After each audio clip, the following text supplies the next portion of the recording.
ప్రపంచంలోనే అత్యంత పురాతనమైన విశ్వాసాలలో హిందూ మతం ఒకటి. వేల సంవత్సరాల జ్ఞానం, తత్వశాస్త్రం, కథలో అన్నీ ఇందులో ఉన్నాయి. అయితే ఇంత విస్తారమైన సమాచారాన్ని ఎలా ఒక పద్ధతి ప్రకారం అమర్చారు? ఈ విశ్లేషణలో హిందూ ధర్మ గ్రంథాల యొక్క అద్భుతమైన నిర్మాణాన్ని, దాని వెనుకున్న తర్కాన్ని మనం పరిశీలిద్దాం.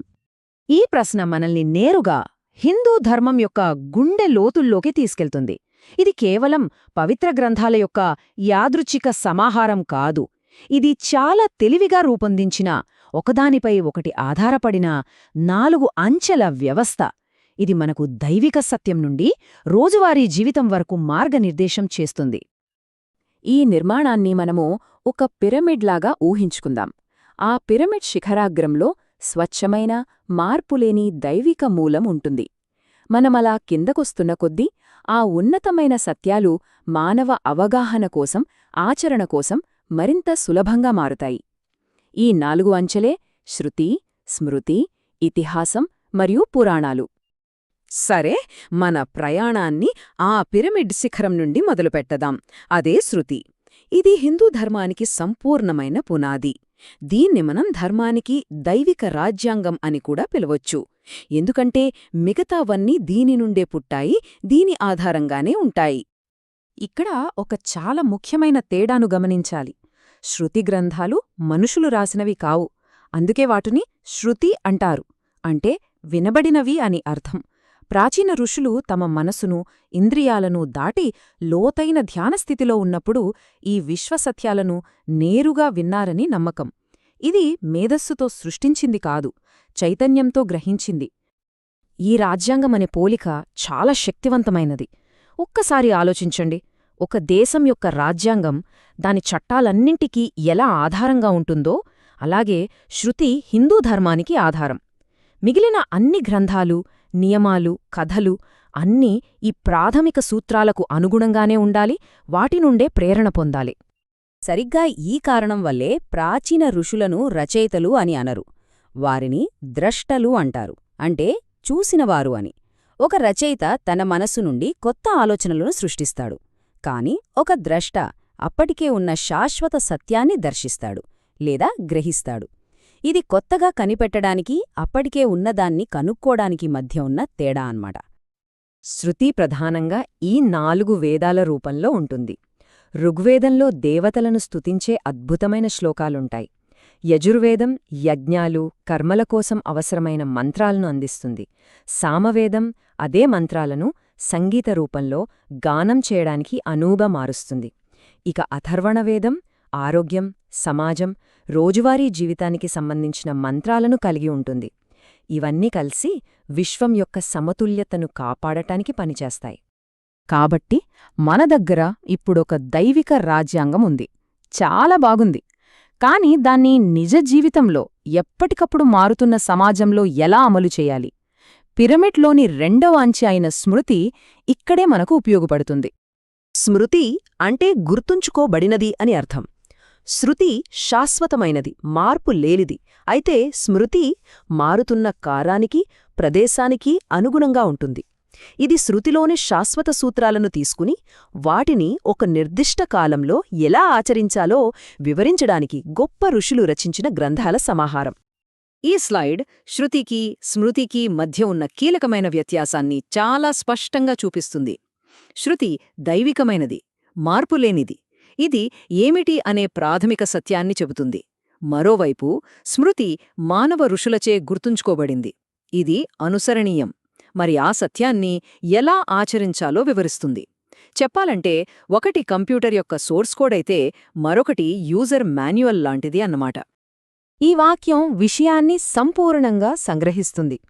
ఉదాహరణకు శృతి సత్యం పలకాలి అనే గొప్ప ఆదర్శాన్నిస్తే, స్మృతి వివిధ క్లిష్ట పరిస్థితులలో ఆ సత్యాన్ని ఎలా పాటించాలో, దాని పరిమితులేమిటో మార్గనిర్దేశం చేస్తుంది. ఇది శాశ్వత ఆదర్శాలకు, మన గందరగోళ వాస్తవికతకు మధ్య ఒక చాలా ముఖ్యమైన వారధిలాంటిది. స్మృతిలో చాలా రకాల గ్రంథాలున్నాయి. మనుస్మృతి వంటి ధర్మశాస్త్రాలు సమాజం కోసం చట్టాలు, నైతిక నియమాలను నిర్దేశిస్తాయి.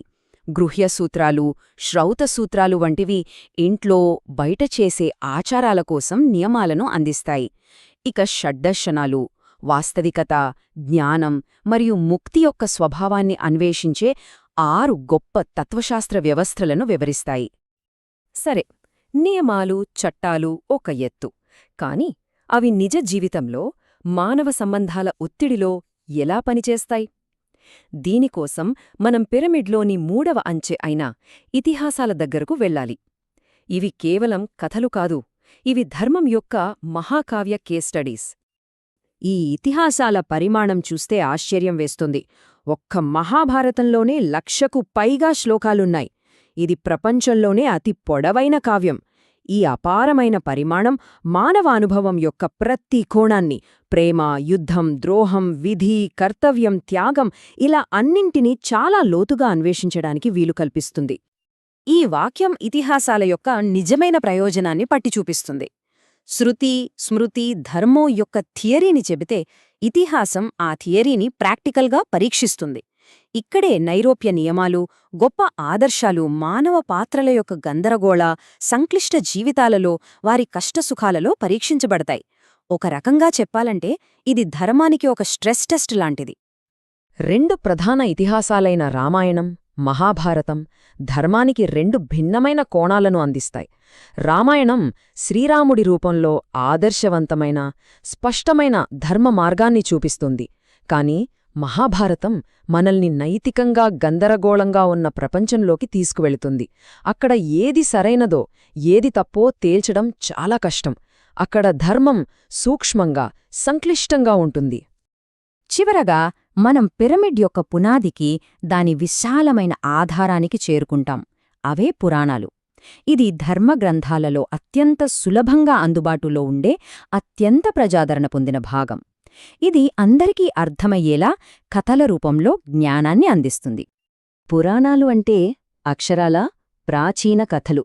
వీటిని మనం ఈ సంప్రదాయం యొక్క ప్రజావిద్యా వ్యవస్థగా భావించవచ్చు. వేదాలు, ధర్మశాస్త్రాలలోని సంక్లిష్టమైన తాత్విక ఆలోచనలను తీసుకుని వాటిని దేవతల కథలు, రాజుల వంశావళులు, పురాణ గాథలు, జానపద కథల ద్వారా సామాన్యులకు సైతం అర్థమయ్యేలా చేస్తాయి. మనం ఇక్కడ చూస్తున్నట్లుగా పురాణాలు తర్వాతి కాలంలో సుమారు క్రీస్తుశకం 300 నుండి 1500 మధ్య రచించబడ్డాయి. ఇది చాలా ముఖ్యమైన విషయం. ఎందుకంటే బౌద్ధమతం, జైనమతం వంటి కొత్త విశ్వాసాలు ప్రాచుర్యం పొందుతున్న సమయంలో హిందూమతం తన సందేశాన్ని మరింత విస్తృత ప్రేక్షకులకు సరళమైన రీతిలో చేర్చాల్సిన అవసరం ఏర్పడింది. పురాణాలు ఆ అవసరాన్ని అద్భుతంగా తీర్చాయి. మనకు 18 ప్రధాన పురాణాలున్నాయి. అవి తరచుగా త్రిగుణాల ఆధారంగా వర్గీకరించబడతాయి.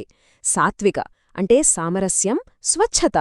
రాజసిక అంటే చర్య, అభిరుచి. మరియు తామసిక అంటే జడత్వం, పరివర్తన.